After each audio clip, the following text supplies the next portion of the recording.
Hey there, it's Landa. Today we're going to paint some grapes. So today I'm painting on one of my watercolor homework pages and I have my 3 paint dabs, but you can totally paint along at home. I'm using Indian red, Dioxazine purple, and also Hooker's green. So grab your paints, get your water and something to wipe your brush on, and let's get started. So when we're painting our grapes, this is the coolest part about this activity, is that it's just 3 colors. We can jump right into it. We're going to use the wet into wet technique, and then we're going to layer up with a little glazing. So the first thing I'm going to do is I'm just going to give my paint a little bit of water and get one of these areas wet. So I'm going to start out with the grapes and then move on to the leaves after that. And what I like to do when I'm doing the wet into wet technique is I like to have at least a little bit of dirty water, unless I really care about the color that I am trying to create, because then it just helps me so I can see where it is really. So you're just painting just one of these grapes, and you're going to leave a tiny little area on maybe like the top part of the grape as a highlight. So we're doing that so the grapes look really nice and rounded. So you can see in my example over here, there's lots of different highlights, and to do that, you just leave that space unpainted. So I have this little space right here. I'm going to leave it, and now I'm going to go in with some of my other colors. So I'm mainly using just purple and Indian red. That Indian red gives it this nice kind of reddish warm color.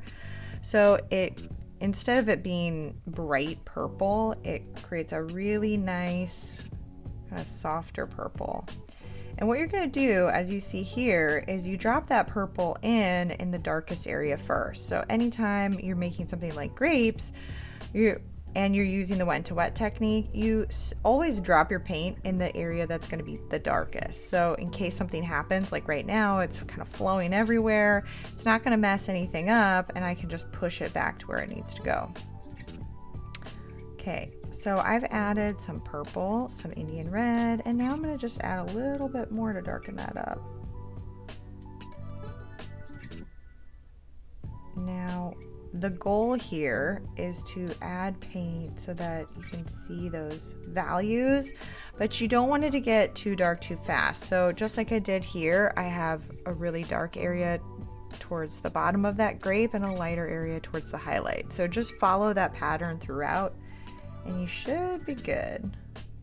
I'm going to mix these 2 colors here. Look at how pretty that is. And makes it really nice and dark too. Once you've done one, then you're going to move on to another one. Just make sure it's not touching the last grape that you painted.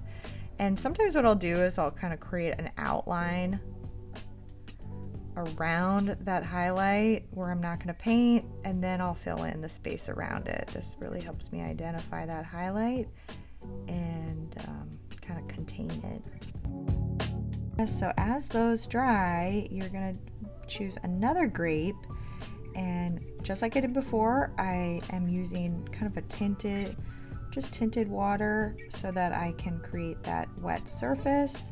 I'm leaving a highlight, and then I'm going to drop in more purple and a little bit of that Indian red so that it darkens up and looks more realistic.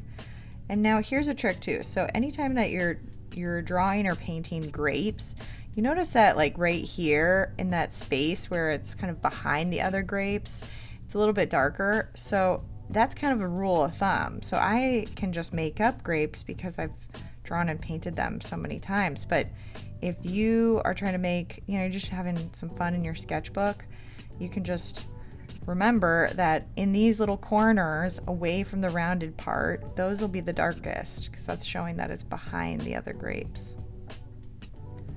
And anything that's behind it would be in shadow. Now here's another trick too. So you're gonna see me editing some of these where I add a little bit more paint.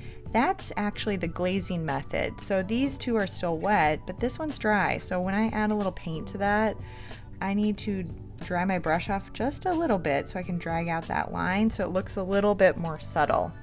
I'm gonna do this one.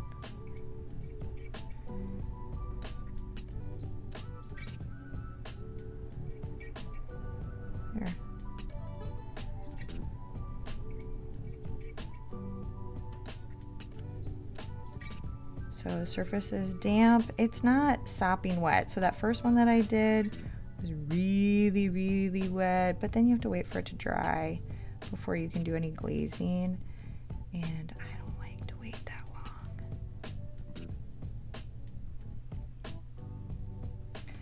And don't be afraid to kind of overlap on these others. It's just going to make it look like there's a shadow on it. See? So it's okay. And I'm just delicately dropping in a little bit more. I'm going to keep going. So you're just repeating this process for every single one of those grapes until you're done.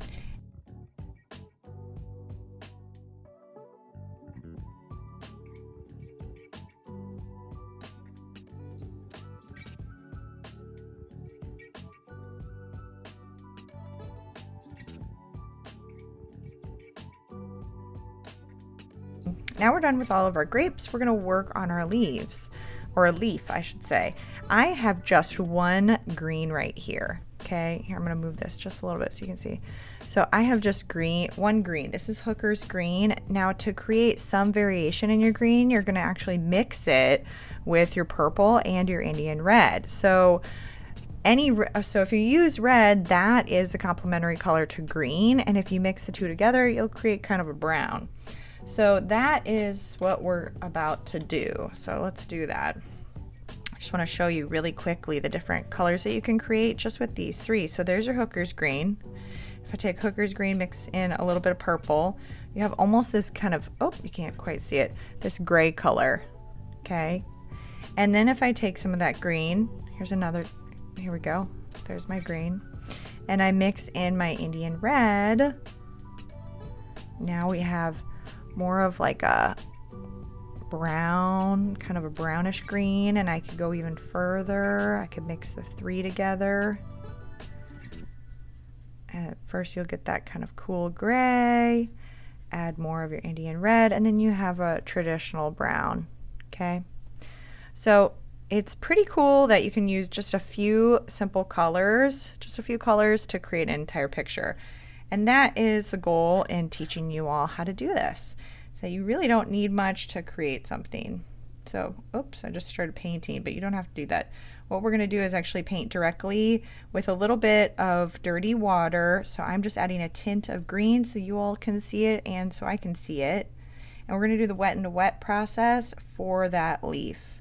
So I'm painting that leaf directly. And you don't want a ton of water because your leaf, unlike the round grape, you really want to control where that next color is dropped. So you can see I pushed back the paint towards the side that's going to be a little bit darker. Now what I can do is I can mix up those colors using my Hooker's green, a tiny bit of that purple. That's so pretty, look at that. And now I'm going to just drop it in right at that end, maybe on the tips. And here's another trick too. You can always extend your shape to get finer edges when you're doing the wet into wet technique. So sometimes I'll purposefully shrink the space where I'm working so that I can later extend it to kind of control that edge so it looks really sharp instead of kind of wiggly, wobbly, and not as clean. Okay, that looks good. So that was pretty quick. Little darkness on the bottom, on the tips. That's really it. So now let's mix up that brown that we had. So I can even mix it into this green. So I'll start with that green, add a little bit of Indian red. Pretty close, keep going. There we go, that looks good. And now I'm gonna paint the stem. Ideally you start with a lighter layer. I'm gonna water this down just a touch because it just got a little too dark. A lighter layer and then add your darker layer. And if this happens to you, like what just happened to me, I'm just gonna wait a second and just paint right on top and that'll still work. There. Let's do those little tendrils. So just a little Hooker's green. I'm just adding a little bit of that dark green color that I created just so it's not so bright. I feel like that doesn't look too realistic. There you go. And that'll just bug me, so I'm gonna have to fix that. There we go. Got a little shadow.